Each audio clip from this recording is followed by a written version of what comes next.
अस्सलाम वालेकुम नाज़रीन, आप यूट्यूब चैनल देख रहे हैं। मैं इमरान खान हूँ। सबसे पहले पाकिस्तान के अंदर जो फील्ड मार्शल ने मुलाकात की शिया उलमाए इकराम से, तो इतनी देर तक ये सारे आलमी दिन चुप क्यों रहे, इतनी देर खामोश क्यों रहे? अगर बात करनी थी तो पहले बात करते। अब कुछ उलमाए इकराम बोलना शुरू हो गए हैं जिन्होंने मुलाकात की थी आर्मी चीफ से, या जिन्होंने मुलाकात नहीं की, उन्हें जब पता चला कि ये शिया उलमा के साथ आर्मी चीफ ने किया क्या है तो वो भी बोलना शुरू हो गए। अल्लामा हसनैन गर्देदी साहब ने स्टेटमेंट दिया है, अल्लामा शफा नजवी साहब ने स्टेटमेंट दिया है, अल्लामा अमीनुद्दीन शहीदी साहब ने स्टेटमेंट दिया है। और ये उलमा बता क्या रहे हैं? पहले तो आप ये बात जहन में रखें कि ये इतनी देर तक बोले क्यों नहीं। यानी इनके पास बहुत वक्त था, ये बात कर सकते थे, बता सकते थे, लेकिन अब ये बता क्या रहे हैं पहले ज़रा वो सुन लें आप।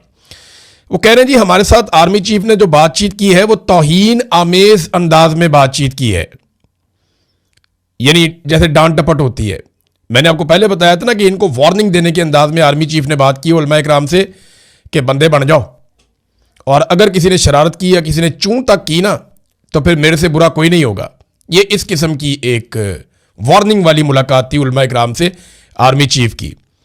तो तौहीन आमेज अंदाज में गुफ्तगू की। उन्होंने ये कहा उलमा को बोलने का मौका ही नहीं दिया गया।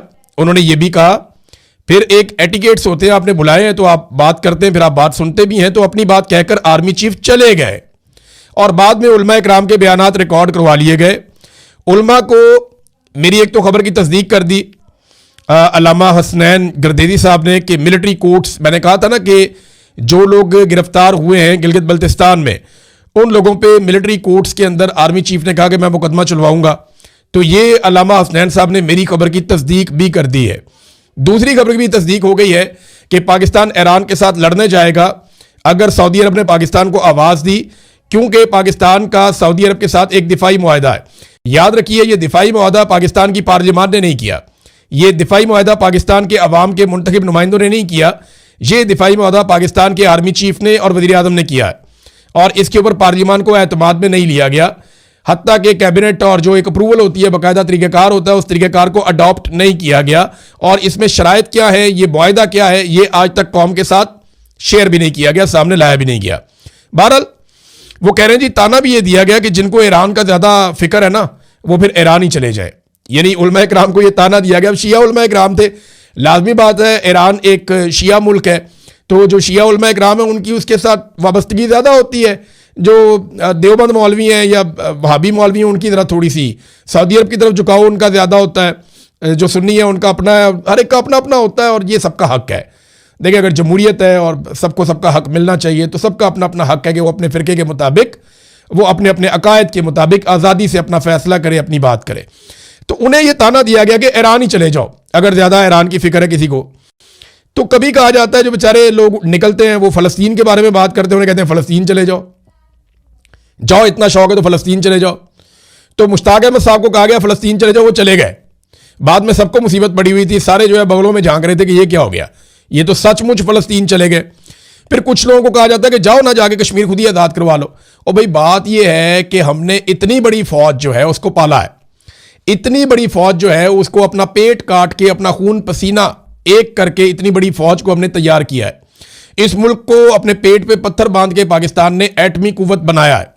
इतनी बड़ी फौज, इतने सारे हथियार, और हमें यह बताया गया था कि जब जेरूशलम फतह होगा तो पाकिस्तानी फौज जाके फतह करेगी। ये फौज ने कहा था ना, हम तो नहीं कह रहे थे। तो फौज ने यह कहा था कि फ़लस्तीन की रियासत भी पाकिस्तान की फौज कायम करेगी जाके, और कश्मीर को आज़ाद भी पाकिस्तान की फौज करेगी। और पाकिस्तान के फौजी अफसरान हमें बताते रहे, ये बयानात मौजूद हैं कि हम जो भारत के हुक्मरान हैं उनको जंजीरों में जकड़ के पाकिस्तान में लेकर आएंगे, ये पाकिस्तान के फौजी कहते रहे हैं। तो फ़लस्तीन के मामलात हों या कश्मीर के मामलात हों, ये पाकिस्तान की फ़ौज का दावा था कि ये सारे हम करेंगे। लेकिन अब जब कोई कहता है कि जनाब वो करें तो कहते हैं तुम खुद जाके कर लो। तो ये ताने दिए जाते हैं। किसी को कहते हैं जी अफगानिस्तान चले जाओ। जो बंदा अमन की बात करता है, जो बंदा बात करता है कि ना बातचीत करें, टेबल पे बैठे मसला हल करें, उसे कहते हैं तुम अफगानिस्तान चले जाओ। तो अगर किसी दिन अवाम ने यह कह दिया पाकिस्तान की मिलिट्री एस्टेब्लिशमेंट को कि अगर आपको अमेरिका, डोनाल्ड ट्रंप और नेतन्याहू इतना पसंद है तो आप इसराइल चले जाएं, आप अमेरिका चले जाएं, तो फिर क्या होगा? वैसे भी एस्टेब्लिशमेंट के लोग रिटायरमेंट के बाद चले ही जाते हैं, ये रुकते वुकते कोई नहीं है। ये मौलवी इतना लेट क्यों बोले? मैं आपको बताता हूं, इनका सॉफ्टवेयर अपडेट हो गया। इनमें कुछ देखें उलमा इकराम, वो सारों को मैं नहीं रगड़ सकता, लेकिन ज़्यादातर उलमा इकराम कंप्रोमाइज़ थे। बहुत कम उलमा इकराम ऐसे हैं जो बात करना चाहते थे लेकिन उन्हें मौका मिला नहीं। ये सारों को एक तरह नहीं किया जा सकता, लेकिन आटे में नमक के बराबर। बहुत थोड़े ऐसे उलमा हैं जो वहां पे अपनी बात रखना चाहते थे लेकिन उन्हें मौका नहीं मिला। ज्यादातर उलमा तो वो है जो बाद में स्टेटमेंट दे के आए। ना स्टेटमेंट में इसराइल है, ना स्टेटमेंट में अमेरिका की मजम्मत है, ना स्टेटमेंट में फलस्तीन है, ना स्टेटमेंट में ईरान है, ना स्टेटमेंट में खामनाई शहीद है, ना स्टेटमेंट में ईरान में शहीद होने वाली बच्चियां हैं, ना स्टेटमेंट में बोर्ड ऑफ पीस है, ना स्टेटमेंट में गजा पे फौज भेजने का मामला है। कुछ है ही नहीं। तो जब ये सारा कुछ स्टेटमेंट के अंदर, और ना नोबेल इनाम है डोनाल्ड ट्रंप का जो कह रहा है कि मैं जहाज डबो के मजा लेता हूं, मैं फन के लिए, इंजॉयमेंट के लिए, अपनी तफरीह के लिए जहाज को डबोना पसंद करता हूं। वो इस किस्म की बात करते हैं ना कि हम ये पसंद करते हैं। तो जनाब ये तो किसी आलम दीन ने बात ही नहीं की, बाद में कर लेते जब आपकी रिकॉर्डिंग की जा रही थी वहां पे अफसरान की जानिब से। बहरहाल ये इनका सॉफ्टवेयर अपडेट किया पाकिस्तानी अवाम ने। और एक बात तो बड़ी क्लियर है कि पाकिस्तान में जो मिलिट्री एस्टेब्लिशमेंट है उनकी एस्टेब्लिशमेंट अब उतनी तगड़ी नहीं है जितनी अवाम की है। और इन मौलवियों को ये पता चल गया कि सारी जिंदगी की क्रेडिबिलिटी हमारी बढ़ जाएगी। अभी तो चंद बोले हैं ना, ये बाकी भी बोलेंगे, और अगर नहीं बोलेंगे तो ये अवाम के अताब का शिकार होंगे। इन्हें बताना पड़ेगा कि इनके साथ क्या हुआ और किस किस्म की डांट डपट का इन्हें सामना करना पड़ा। कुछ मौलवी नहीं भी बोलेंगे, बहुत सारे मिल जाते हैं आपको, ताहिर अशरफी मिल जाते हैं, बहुत सारे आपको मिल जाते हैं, मुफ्ती मुनीब मिल जाते हैं, बहुत सारे आपको इस किस्म के मौलवी मिल जाते हैं, लेकिन सारे नहीं मिलते इस तरह के। बहुत सारे मिल भी जाते हैं, सारे नहीं मिलते। तो अब आहिस्ता आहिस्ता जो है वो उलमा ने बोलना शुरू कर दिया। मस्जिद अक्सा में नमाज पढ़ने की इजाजत नहीं दी गई। ये 50 साल के बाद हुआ लगभग, यानी इससे पहले मस्जिद अक्सा में नमाज तो हो ही जाती थी ईद की। तो वहां पे कुछ लोग रिपोर्ट कर रहे हैं, मैंने ज़ाती तौर पे इसको चेक नहीं किया, हरमीत सिंह साहब हैं, एक दो और सहाफ़ी हैं, उन्होंने रिपोर्ट किया कि मस्जिद अक्सा में ऐसा बड़े लंबे अरसे के बाद हुआ, कई दहाइयों के बाद, कि वहां पे ईद की नमाज पढ़ने नहीं दी गई मुसलमानों को। मस्जिद अक्सा में मुसलमानों को नमाज नहीं पढ़ने दी जा रही, और जो मस्जिद अक्सा के लिए सबसे ज़्यादा आवाज़ उठाने वाला पाकिस्तानी लीडर है उसे भी ईद की नमाज नहीं पढ़ने दी जा रही। एक तरफ इसराइल ये कर रहा है और एक तरफ पाकिस्तान ये कर रहा है। इसराइल मुसलमानों को मस्जिद अक्सा में नमाज नहीं पढ़ने देता, और पाकिस्तान की मिलिट्री एस्टेब्लिशमेंट की हुकूमत मस्जिद अक्सा के लिए आवाज़ उठाने वाला सबसे बड़ा लीडर पाकिस्तान में जो है उसे ईद की नमाज वैसे ही नहीं पढ़ने देता। पाकिस्तान तहरीक इंसाफ के रहनुमाओं ने कहा कि हमें ईद की नमाज पढ़ने दी जाए, अभी तक उसके ऊपर किसी किस्म की पेशरफ्त नहीं हुई। एक जैसा ही काम कर रहे हैं। मैं हैरान हो जाता हूं कि ईद की नमाज पढ़ाने में क्या प्रॉब्लम है। इमरान खान के ईद के कपड़े भी वापस कर दिए गए, ईद पे नए कपड़े भी नहीं पहनेगा, दौड़ जाओ यहां से। ये नाज़रीन इस वक्त मिलिट्री एस्टेब्लिशमेंट का रवैया है। लड़ाई के अंदर पहला फरीक उतरा है लड़ाई शुरू होने के बाद से लेकर अब तक। लड़ाई को हो गए नाज़रीन अब तक 21 दिन।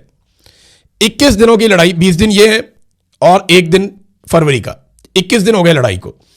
21 दिन के बाद पहला फरीक आया और वो है यमन के हौसी। उन्होंने ऐलान कर दिया है कि अब वो इस लड़ाई का हिस्सा बनेंगे। यमन के हौसियों ने ऐलान किया कि वो ईरान के साथ मिलकर जंग में शामिल हो रहे हैं। उन्होंने कहा कि यह जंग पूरी उम्मत की जंग है, हम गजा में अपने भाइयों को तनहा नहीं छोड़ेंगे, हम बहरा अहमर में अमरीकी जहाज़ों को निशाना बनाएंगे। अब ये बहरा अहमर कौन सा है, जरा ये आप मैप के ऊपर देख लें। ये जो बीच में एक पट्टी है बाब मंदब से लेकर ऊपर स्वेज कैनाल तक, इसके एक तरफ सऊदी अरब है, यमन है, ऊपर जाके मिस्र आ जाता है, शाम आ जाता है, इसराइल के करीब ये पहुंचती है। दूसरी तरफ जो है वो लीबिया भी आ जाता है, नीचे जबूती है और कुछ अफ्रीकी ममालिक भी हैं, सूडान है। तो ये बीच में जो समंदर है ना, ये बहरा अहमर है जो अफ्रीका को गल्फ के साथ मिलाता है। और यहां से ऊपर से जो नहर स्वीद है, वहां से जो यूरोपीय ममालिक का समंदर है, वहां पे चले जाते हैं जहाज लेकर।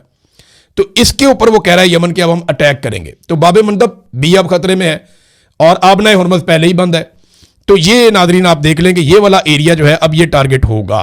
इसको बहरा अहमर कहते हैं या इसको रेड सी कहते हैं, इसकी बड़ी इंपॉर्टेंस है। ईरान ने एक और ऐलान किया है कि वो अरब ममालिक जिनमें दुबई और कतर खास तौर पे शामिल है, वो उनकी इंटरनेट केबल काट देगा। ये वहां से खबर आई सोर्सेज के जरिए से कि उन्होंने ये फैसला किया कि वो इंटरनेट केबल काट देंगे। अब अगर वो इंटरनेट केबल काट देंगे तो इन ममालिक के बहुत सारे ऑपरेशन रुक जाएंगे, हत्ता कि जो अमेरिका की फौजी कार्रवाइयां हैं उनके अंदर भी तातुल आ सकता है, प्रॉब्लम क्रिएट हो सकती है। लेकिन वो बहुत सारे सैटेलाइट के चैनल्स इस्तेमाल करते हैं, तो वो काफ़ी खुद कफील है। लेकिन ओवरऑल इनको नुकसान होगा, जो वहाँ पे कंपनीज काम करती हैं या जो भी सिस्टम उनका है वो इफेक्ट हो जाएगा। नाजरीन, ईरानी फौजी इजराइल ने एक बहुत बड़ा दावा किया है। ये अब तक के बड़े दावों में से एक है। उन्होंने कहा जी कि सऊदी अरब की जो आरामको ऑयल फील्ड है, ये बहुत बड़ी ऑयल फील्ड है सऊदी अरब की। जैसे अभी कतर के गैस के ज़खायर के ऊपर एक अटैक किया गया, तो वो अब 5 साल तक 17% कम गैस की पैदावार होगी वहाँ पे। 5 साल के बाद वो रिकवर कर पाएंगे। तो अरामको बहुत बड़ी ऑयल फील्ड है सऊदी अरब की। इसके हवाले से ईरान ने दावा किया है कि इसराइल अरामको के ऊपर हमला करने वाला है, और ये ईरानी दावा कर रहे हैं कि ये फॉल्स फ्लैग ऑपरेशन होगा, जिसके बाद सऊदी अरब को साथ लेकर पाकिस्तान के ऊपर अटैक किया जा सकता है। पाकिस्तान में गैस की किल्लत पैदा हो रही है, पेट्रोलियम मसनूआत जो है उनकी किल्लत पैदा हो रही है, और ये प्रॉब्लम बढ़ता चला जा रहा है। देखिए, ईरान ने पाकिस्तान को रास्ता तो दे दिया है, लेकिन पाकिस्तान को माल कौन देगा, तेल और गैस कौन देगा? जब पाकिस्तान ईरान के साथ मामला बनाता है तो अरब ममालिक हमें माल नहीं देते। जब अरब ममालिक हमें माल दे दें तो वो कहते हैं जनाब आप लड़ाई के अंदर उतरे हमारे साथ मिलकर। उनकी डिमांड कुछ और होती है, और अगर आप लड़ाई में उतरते हैं तो जितना मर्जी माल हो आप उसको गुजारेंगे कहां से? आप नए हुर्मत बंद है। फिर अगर आप लड़ेंगे तो ईरान आपको रास्ता तो नहीं देगा। ये पाकिस्तान अजीबोगरीब सिचुएशन में इस वक्त फंसा हुआ है। नाज़रीन, जो तैयारे गिराए हैं ईरान ने, खासतौर पे F-35 के गिरने की जो वीडियो जारी की है, उसका इंपैक्ट ये आया कि जो अमरीकी कंपनी इसे बनाती है, ये दुनिया का सबसे फाइनेस्ट जबरदस्त जेट तैयारा है लड़ाका तैयारों में, F-35। स्टॉक मार्केट में लॉक हेड मार्टिन, ये जो कंपनी है, इसके शेयर्स गिर गए हैं क्योंकि इनका तैयारा गिर गया है। यही हुआ था, राफेल के शेयर गिर गए थे आलमी मार्केट में, जब 3 राफेल तैयारे पाकिस्तान के साथ लड़ाई में गिर गए थे पिछले साल मई के महीने में। तो इसी तरह अब जो है वो अमेरिकन कंपनी के साथ भी हुआ कि उनके शेयर्स गिर रहे हैं। अमेरिकन का नुकसान बहुत हो रहा है। वो रोजाना की बुनियाद के ऊपर लगभग $1.5 अरब खर्च कर रहे हैं इस लड़ाई में। $30 अरब से जायद वो पैसा, अब तक जो इतलात आ रही हैं, लगभग $30 अरब के करीब वो खर्च कर चुके हैं। और पैसा बना कौन रहा है इस लड़ाई में? इस लड़ाई में अगर कोई पैसा बना रहा है ना, तो वो रशिया है। रूस बना रहा पैसा। रूस ने ईरान की जंग के आगाज से लेकर अब तक तेल की जो दरामद है, जो तेल वो पूरी दुनिया को दे रहा है, उसमें रूस ने 10 से 12 अरब डॉलर कम से कम कमा लिए हैं इजाफी। पहले भी पैसे कमा रहा था, अब ये इजाफी पैसे उसने कमा लिए हैं। तो ट्रंप और नेतन्याहू तो लड़ाई लड़ रहे हैं, वो तो अपने वसाइल झोंक रहे हैं लड़ाई में, उनको 200 अरब डॉलर उन्होंने और मांग लिए हैं। लेकिन इसमें पुतिन जो है वो वादे तौर पे फाते है। पुतिन धड़ाधड़ दुनिया को तेल बेच रहा है, कीमत बढ़ने का भी फायदा उठा रहा है, गैस भी बेच रहा है, और वो इजाफी पैसे अरबों डॉलर बना रहा है। तो उसका तो ये फायदा है। साथ में वो ईरान को भी टेक्निकल सपोर्ट दे रहा है, चाइना भी मुबैना तौर पे टेक्निकल सपोर्ट ईरान को दे रहा है। और अमेरिका की हालत ये हो गई है कि श्रीलंका जैसा मुल्क, ये हमारे खत्ते का सबसे कमजोर मुल्क है। सबसे कमजोर तो नहीं कह सकते, लेकिन कमजोर तरीन ममालिक में से एक है। छोटा सा मुल्क है, बहुत छोटा, एक जजीरा टाइप का है श्रीलंका। श्रीलंका ने भी अमेरिका को इनकार कर दिया कि अपने अड्डे हम आपको नहीं दे रहे लड़ाई लड़ने के लिए। यानी आपने तैयारे अपने उड़ाने कहीं और से उड़ाएं जाके, हम आपको अपने अड्डे नहीं दे रहे। ये बात श्रीलंका ने भी कर दी है। अब यहां से आप अंदाजा कर लें कि पाकिस्तान कितना कमजोर मुल्क है, या हमारी हुकूमत कितनी कमजोरी शो कर रही है एटमी पावर होने के बावजूद, कि हम किसी मामले में भी अमेरिका को ना नहीं कर सकते। हम किसी मामले में भी अमेरिका को यह नहीं कह सकते कि हम ये नहीं कर रहे या वो नहीं कर रहे। वो जो अमेरिका में कहता है हम कहते हैं जी बिस्मिल्लाह। और श्रीलंका ने अमेरिका को इनकार कर दिया। एटमी कुव्वत भी नहीं है, कमजोर फौजी कुव्वत है, लेकिन इसके बावजूद उन्होंने कहा नहीं जी, हम अपने अड्डे आपको नहीं दे रहे। बरतानिया ने अपने अड्डे दिए हैं। देखिए, ये मामला बड़ा जबरदस्त है। हुआ ये था, एक बरतानवी सहाफी है जिन्होंने फेयरफोर्ट बेस की दीवार से कैमरा लगा के मनाजिर फिल्मा लिए कि जनाब तासुर तो ये दे रही है बरतानिया की हुकूमत के वो जंग का हिस्सा नहीं बन रही, लेकिन यहां से तो ऑपरेशन हो रहे हैं। और उन्होंने जनाब, यानी बरतानवी वज़ीर आज़म कीर स्टारमर ने कहा था कि बरतानिया ईरान के खिलाफ जंग में शामिल नहीं है। फिर ये भी उन्होंने जो बातें बरतानवी वज़ीर आज़म ने कही थी, उन्होंने कहा था जी कि हमने इराक जंग से बहुत कुछ सीखा है, और इस तरह से उन्होंने बात की थी। लेकिन अब उसके बाद जो है वो एक बरतानवी सहाफ़ी ने वो दीवार के ऊपर खड़े होकर वहाँ से उन्हें कैमरा लगा के तो उन्हें दिखाया ये तो ऑपरेशन चल रहे हैं, अमेरिकन यहाँ से जाते हैं अपने तैयारे लेकर अटैक करते हैं। अब उसके ऊपर जो है रद्दअमल दिया है बरतानिया ने, वो खुद तो ऑपरेशन में शामिल नहीं है। बरतानवी हुकूमत अब क्या कह रही है, एक तो देखें ईरान ने इसके ऊपर मजम्मत की है और वो इसको जारहियत करार दे रहे हैं, और ईरान ने इसके ऊपर सख्त रद्दअमल दिया है। तो ईरान का रद्दअमल ये है कि हम इसको जारहियत समझते हैं, जबकि बरतानिया ये कह रहा है कि हम सिर्फ जो दिफाई नुक्ता नज़र से कुछ चीज़ें हैं उसके लिए फैसिलिटी दे रहे हैं, हम किसी भी तनसीबात या सिविलियंस को निशाना बनाने के लिए फैसिलिटी नहीं दे रहे। अब देखिए, अमेरिका जब अटैक करता है तो वो फिर अमेरिका अटैक करता है ना, उसको पता है उसने किसको अटैक करना है, फिर आप पता तो नहीं कर सकते। इतने सारे जब तैयारे जाते हैं, इतनी बमबारी करते हैं। बहरहाल यहाँ पे ईरान और बरतानिया के बीच में भी थोड़ा सा, क्योंकि इनका राब्ता भी हुआ है वज़ीर ख़ारजा का, तो यहाँ पे ईरान ने रद्दअमल भी दिया है, उसके ऊपर बरतानिया ने भी ईरान के साथ कोई बात की है, इसको फर्दर हम रिपोर्ट कर देंगे, लेकिन सिचुएशन एक बन गई है। अब नाज़रीन, एक खबर मैं आपको जाते जाते और बताता हूँ, और ये खबर है इस्तांबुल से, तुर्की से। गुज़िश्ता रात इस्तांबुल की फातिह मस्जिद में तरावी की नमाज हो रही थी, और वहाँ पे बहुत बड़ी मिकदार में तादाद में नीचे लोग खड़े थे जो नमाज़ पढ़ रहे थे तरावी की, और ऊपर ख़वातीन मौजूद थी, ऊपर वाले हिस्से में, वो वहाँ पे तरावी की नमाज़ पढ़ रही थी। तो ख़वातीन ने जो है वो अपने बहुत सारे स्कार्फ वो मर्दों वाले हिस्से के अंदर फेंकना शुरू कर दिए, उन्हें गैरत दिलाने के लिए, उन्हें गुस्सा दिलाने के लिए। इन ख़वातीन का ये कहना था कि वो इस तरीके पर अमल कर रही हैं जिस तरीके से एक दौर में सलाहुद्दीन अयूबी के सामने एक खातून ने अपना स्कार्फ फेंका था, और उन्होंने कहा था कि जब तक यरूशलेम सलीबियों के कब्जे में है वो सर उठाकर नहीं चल सकती। तो तारीखी रवायत के मुताबिक इस वाक़े ने सलाहुद्दीन अयूबी को सलीबियों को यरूशलेम से निकालने के लिए अपनी फ़ौज की तैयारियों में तेज़ी लाने पर मजबूर कर दिया था, और ये एक वाक़या हुआ था। उस तरह का वाक़या हुआ है, ये मनाज़िर भी हैं। ये ख़वातीन ऊपर से स्कार्फ फेंक रही हैं नीचे मर्दों वाले पोर्शन में, और मर्दों को गुस्सा दिलाने की, गैरत दिलाने की कोशिश कर रही हैं कि देखो तुम लोग क्या कर रहे हो। अब नाज़रीन, पाकिस्तान के अंदर जो मामला है, वापस वहाँ पे आ जाते हैं, ये बड़ा शदीद रुख इख्तियार करेगा। उलमा इकराम की क्रेडिबिलिटी का मामला आ गया। अब उलमा इकराम को बताना पड़ेगा वो कितने क्रेडिबल हैं, और आज तक उन्होंने मेंबर रसूल पे बैठ के जो तकारीर की हैं वो अपनी ज़ात को कितना उन तकारीर के मुकाबले में खड़ा कर सकते हैं। यानी बोलना तो बहुत आसान होता है ना, खड़ा होना बहुत मुश्किल होता है, बड़ी तकलीफ है इस रास्ते में। ये कांटों वाला रास्ता है, इसमें सेज नहीं है, इसमें तकलीफ होती है, इसमें अजियत मिलती है, इसमें तशद्दुद होता है, इसमें नींदें हराम हो जाती हैं, इसमें कारोबार तबाह हो जाते हैं, इसमें मफादात कुर्बान करने पड़ते हैं। देखते हैं कि मिंबर पे बैठ के वाक़या करबला सुनाने वाले मौलवी अब खुद खड़े हो पाते हैं या नहीं खड़े हो पाते, क्योंकि डांट डपट तो बहुत हुई है इनकी। अब तक के लिए इतनी, अपना ख्याल रखिएगा, अपने इस चैनल का भी। अल्लाह हाफ़िज़।